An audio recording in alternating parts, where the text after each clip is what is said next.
JEH Stallion Station has a remarkable sire selection standing at stud that will add speed to any program. JEH is well known for producing winners of numerous major stakes races time and again, with the likes of Trace Sace, Apolitical Jess, and New Mexico-bred Brookstone Bay in the genetic offering. Why not explore your options with us? Endless possibilities with winning results. JEH Stallion Station. Several trainers in the $2.4 million All-American Futurity have enjoyed previous success. Both Sleepy Gilbreth and John Bassett have 2 wins, and Paul Jones has won 3 times in the past 6 years. Then there's Jack Brooks. The man with the statue guarding the entrance to the paddock is an 8-time winner as a trainer, and now he's back as consultant and minority partner in Jess Cuervo. So will one of these living legends add to their own exploits, or will there be a new name in the All-American record book? Let's find out as we get the call from Robert Fox. They're running in the All-American Futurity, and they all got away beautifully. Ochoa, a lot of love for Robin from the far side. T-Cause. Then we have Jess Cuervo, Big Daddy Cartel drifting in along the inside, causing bunching, and Bill's last had to take up. Ochoa's in front. Ochoa, then T-Cause, followed up by Just Send Me. Ochoa's going to win the All-American Futurity. Ochoa from Just Send Me. T-Cause, a lot of love for Robin from the far side. This All-American was never in doubt as Ochoa rolls to a convincing victory. Just Send Me just nipped T-Cause for second, but they were all left in Ochoa's wake.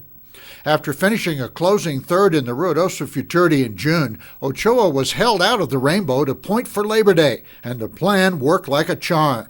He was the fastest qualifier under Jackie Martin, who was severely injured on September 2nd. Roy Baldiez picked up the ride and added to his growing total of major victories for trainer Sleepy Gilbreth. When I saw him break, I thought we was in pretty good shape because he really never breaks just real alert. But if he can keep his feet under him for 3 or 4 jumps, he'll get to rolling. And how about the race that Roy rode on him? Perfect. It was perfect. I couldn't. You know, I've had Roy around me since he first started riding. Put him on the first horse I think he ever rode, and that makes you proud too. Really does. We were talking about how fickle this game can be. Yesterday, absolutely no good fortune at all with Cole Cash.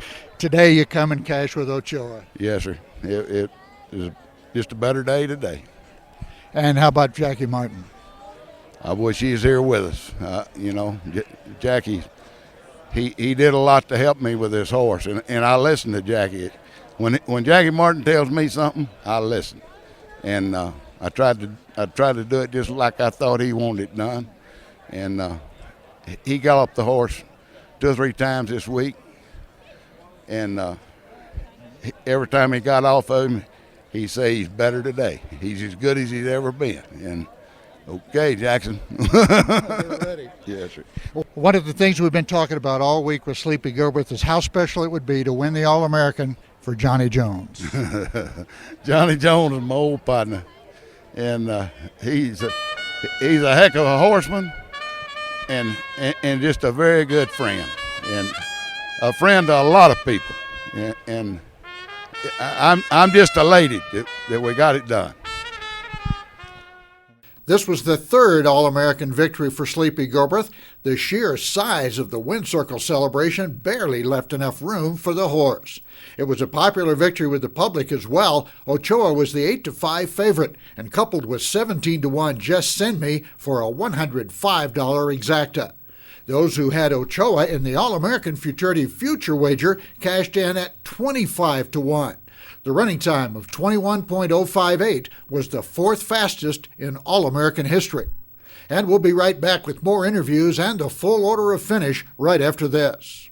This coming fall, join Heritage Place in Oklahoma City for their annual quarter horse yearling sale.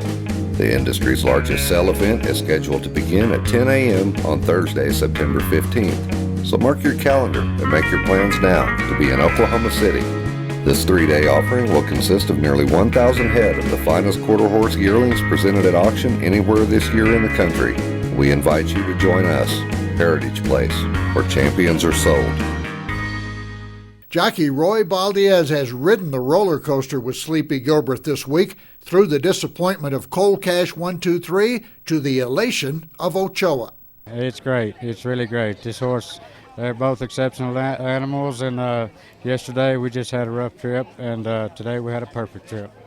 And that was the thought coming in, was that if he could get away from the gate, he could make his presence known. How did it go for you? The horse stood perfect and never moved in there, and when the gate come open, he left right there. The 10 horse left with him for a few jumps, and then he just pulled away from the field.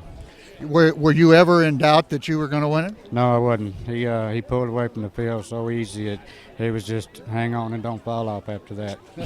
Well, you were familiar with him. You had ridden him in the finals of the RUIDOSO Futurity when he ran third. He was qualified, of course, by Jackie Martin, but you knew what you had under you. Yes, I did. That race was 350 yards, and the horse didn't get away good, and he just come running on the end and wound up third. But I knew quarter mile would be his trip, and this one is for Jackie, by the way. A sentiment shared by all involved. Ochoa is a son of Trace Sayce out of Stoley's Fortune. He was bred by John T.L. Jones Jr. and owned by a partnership of Jones, Doug Benson, and Monty and Catsy Cluck. Well, if my math is correct, 44 years ago, Johnny T.L. Jones was in the winner's circle, having trained the winner of the Kansas Futurity. You remember back that far? It's been a while, hasn't it?